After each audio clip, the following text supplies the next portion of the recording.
जय हिंद समाजवादी साथियों। समाजवादी पार्टी की नई सूची जारी, राजा भैया पल्लवी पटेल की वापसी। जी हाँ, आज हम बात करेंगे अपनी इस वीडियो में राजा भैया और पल्लवी पटेल को लेकर जो लगातार चर्चाओं का केंद्र बिंदु बने हुए हैं। जब से लोकसभा का जो चुनाव है वो संपन्न हुआ और जिस लोकसभा के चुनाव में अखिलेश यादव जी ने अपने दम पर उत्तर प्रदेश में, जहाँ पर भारतीय जनता पार्टी का जो विजय रथ था उसे रोका ही नहीं बल्कि उसको पूर्ण बहुमत भी भारतीय जनता पार्टी को हासिल नहीं हो सका, उसमें से कहीं ना कहीं अखिलेश यादव जी की अहम भूमिका है। क्योंकि जिस तरह से आप लोगों को पता है, दिल्ली का जो रास्ता है वो कहीं ना कहीं लखनऊ से होकर जाता है और लखनऊ में अखिलेश यादव जी ने इस बार उत्तर प्रदेश में भारतीय जनता पार्टी को बहुत नीचे ला के खड़ा कर दिया, जहां पर अखिलेश यादव जी के द्वारा भारतीय जनता पार्टी को 29 से 30 लोकसभा सीटों का नुकसान पहुंचाया गया है 2019 के चुनाव के मुकाबले। और वहीं पर अखिलेश यादव जी ने खुद की जो सीटें थी उसमें लगभग 7.5 गुना वृद्धि करते हुए अखिलेश यादव जी ने इस बार एक नया इतिहास कायम किया है, जिसमें अखिलेश यादव जी के द्वारा अपनी ही पार्टी को नहीं बढ़ाया गया बल्कि उन्होंने अपने गठबंधन के साथ ही रहे कांग्रेस पार्टी को भी, जहां पर उत्तर प्रदेश में कांग्रेस पार्टी दम तोड़ रही थी, उसी में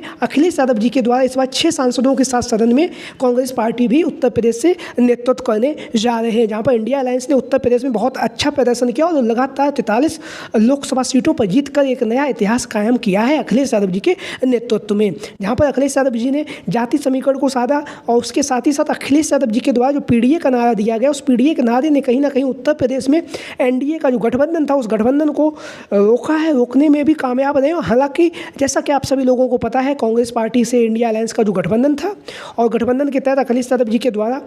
बहुत ही जोरदार तरीके से, बहुत ही दमदार तरीके से उत्तर प्रदेश में चुनाव लड़ा गया और चुनाव लड़ने के साथ ही साथ अखिलेश यादव जी ने जिस तरह से इस बार भारतीय जनता पार्टी की धर्म की राजनीति को पीछे छोड़ते हुए जिस तरह से अखिलेश यादव जी के द्वारा जाति समीकरण को साधने के साथ साथ पीडीए का जो नारा दिया गया है उसने भी कहीं ना कहीं एक अहम भूमिका निभाई है। वहीं पर हम बात करेंगे अब दो ऐसे नेताओं के बारे में जो लगातार चर्चाओं का केंद्र बिंदु बने हुए हैं। इनमें से पहला नाम, जैसा कि आप लोगों को पता है, रघुराज प्रताप सिंह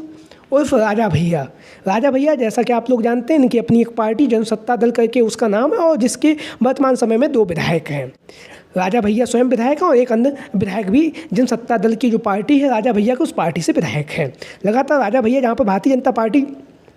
के सपोर्ट में थे, लेकिन इस बार के लोकसभा के चुनाव में अंत समय पर जो प्रतापगढ़ के जो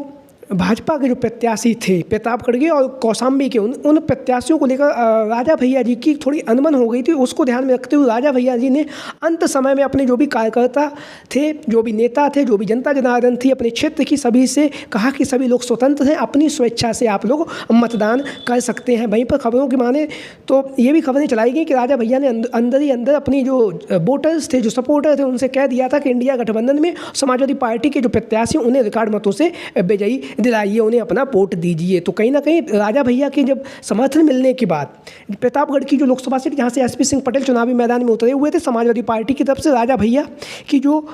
विधानसभा सीट है और जो उनके जो अन्य जो विधायक है उनकी जो सीटें हैं वो जो एक प्रतापगढ़ में है और दूसरी जो है कौशाम्बी में है। तो प्रतापगढ़ में राजा भैया ने अखिलेश यादव जी को अपना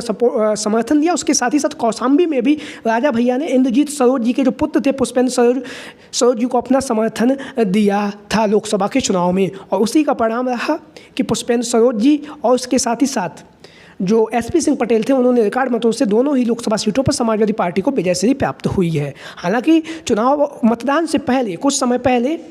इंद्रजीत सरोज और पुष्पेंद्र सिंह सरोज राजा भैया से मुलाकात भी की थी। राजा भैया ने जो समाजवादी पार्टी को अपना समर्थन दिया है उसको कहीं ना कहीं लेकर अब नई चर्चाएं शुरू होने लगी हैं। लगातार चर्चाएं चल रही कि राजा भैया अब समाजवादी पार्टी को में शामिल होने जा रहे हैं। जैसा कि आप लोगों को पता है, समाजवादी पार्टी के साथ राजा भैया के अच्छे संबंध रहे हैं। सद्य नेताजी मुलायम सिंह यादव जी के समय से भी राजा भैया के अच्छे संबंध रहे और 2012 में जब सरकार बनी थी समाजवादी पार्टी की, तो उसमें राजा भैया कैबिनेट मंत्री भी बनाए गए थे और सद्य नेताजी मुलायम सिंह यादव जी से उनके अच्छे संबंध भी रहे राजा भैया से। वहीं पर अखिलेश यादव जी के बीच में और राजा भैया के बीच में थोड़ी 2022 के चुनाव में, जैसा कि आप लोगों को पता है, अखिलेश यादव जी ने कुंडा में कुंडी लगाने की जैसे जो भाषण दिए थे उसको कहीं ना कहीं लेकर कहीं मनमुटाव साफ तौर से देखा गया था। लेकिन 2024 के चुनाव में, लोकसभा के चुनाव में, ये मनमुटाव भी अब खत्म होता हुआ नजर आ रहा है, क्योंकि राजा भैया के द्वारा समाजवादी पार्टी के जो प्रत्याशी थे एसपी सिंह पटेल और पुष्पेंद्र सिंह सरोज दोनों को ही राजा भैया ने अपना समर्थन दिया। समर्थन देने के साथ ही साथ उन्होंने अपना जो समर्थन मिर्ज़ापुर से, जहाँ से अनुप्रिया पटेल चुनावी मैदान में उतरी थी, वहाँ से भी जनसत्ता दल जो राजा भैया की जो पार्टी, वहाँ पर उन्होंने अपना खुला समर्थन समाजवादी पार्टी को दे दिया था। क्योंकि अनुप्रिया पटेल जी के द्वारा जिस तरह से राजा भैया को लेकर जो आरोप लगाए गए थे कि अब कोई राजा जन्म से राजा पैदा नहीं होगा, ईवीएम से राजा पैदा होंगे, तो उसको लेकर कहीं ना कहीं जो राजा भैया थे उनके अंदर नाराज़गी थी और उन्होंने उसी नाराज़गी को ध्यान में रखते हुए अनुप्रिया पटेल के खिलाफ वहाँ पर अपना समर्थन दिया। तो वहीं पर बहुत मुश्किल से मिर्ज़ापुर की जो लोकसभा सीट है वहाँ से अनुप्रिया पटेल जीत सकीं। वहीं पर हम बात करेंगे दूसरा जो दल, अपना दल कमेरावादी। जैसा कि आप लोगों को पता है, पल्लवी पटेल जी 2022 के चुनाव से पहले समाजवादी पार्टी के साथ गठबंधन में आया अपना दल कमेरावादी, और उसके साथ ही साथ जहाँ पर अखिलेश यादव जी ने पल्लवी पटेल जी को सिराथू की विधानसभा सीट से समाजवादी पार्टी के सिंबल से चुनावी मैदान में उतारा, उसका ही परिणाम था कि उप मुख्यमंत्री केशव प्रसाद मौर्य को पल्लवी पटेल जी ने रिकॉर्ड मतों से हराया है। और हराने के साथ ही साथ जहाँ पर हर पूरे प्रदेश में हर जगह पर और खासकर देश भर में पल्लवी पटेल का जो नाम है वो सुर्खियों में आ गया, क्योंकि उन्होंने उत्तर प्रदेश के उप मुख्यमंत्री केशव प्रसाद मौर्य को चुनावी मैदान में हरा दिया था। उसके बाद पल्लवी पटेल जी और समाजवादी पार्टी का गठबंधन चलता रहा, लेकिन राज्यसभा के चुनाव से पहले थोड़ा अनबन हुई, लेकिन उस अनबन में भी पल्लवी पटेल जी के द्वारा समाजवादी पार्टी के ऊपर पीडीए के नारे का विरोधी भी बताया गया। विरोधी बताने के साथ साथ उन्होंने अपना जो वोट था, जो अखिलेश यादव जी के जो प्रत्याशी थे रामजी लाल सुमन जी, उन्हें अपना वोट भी दिया था। लेकिन लोकसभा के चुनाव के लिए जहाँ पर अपना दल कमेरावादी ने अखिलेश यादव जी से 3 सीटों की मांग की थी, लेकिन अखिलेश यादव जी सिर्फ 1 सीट देना चाहते थे, वो थी फूलपुर की लोकसभा सीट को लेकर, लेकिन बात नहीं बन पाई और वहाँ से फिर जो पल्लवी पटेल थी उन्होंने अपना रास्ता अलग कर लिया और उन्होंने असदुद्दीन ओवैसी के साथ मिलकर पीडीएम का नारा दिया, यानी कि पिछड़ा, दलित और मुस्लिम करके इनका ये नारा था। लेकिन इन्होंने अपने प्रत्याशी भी पूर्वांचल में उतारे थे, लेकिन सभी की करारी हार हो चुकी है लोकसभा के चुनाव में। अब जब लोकसभा के चुनाव में इनकी करारी हार हो चुकी है, तो अब लगातार चर्चाएं चल रही कि जो